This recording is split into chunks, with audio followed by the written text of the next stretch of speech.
Good morning sa atin lahat. Andito ko ngayon sa LTO at magpaparenew ng ating motorcycle. Update ko lang kayo regarding sa 2024 renewal ng motorcycle. Unang-una, magpapa-emission test ka muna.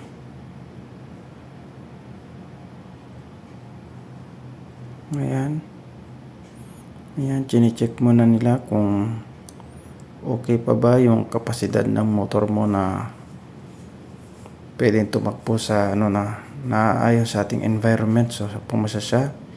Susunod, kukuha ka ng insurance.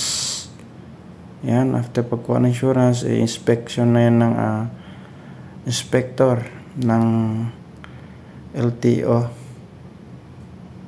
Tinitingnan nila yung takbo ng gulong, chine-check din nila yung ilaw, busina, signal light, brake, ano pa ba, tsaka yung mga hindi pwedeng ilagay na mga ilaw, sinisita rin po yan ng mga LTO. So after ma-inspect, susunod na po ay pupunta na tayo ng window 5.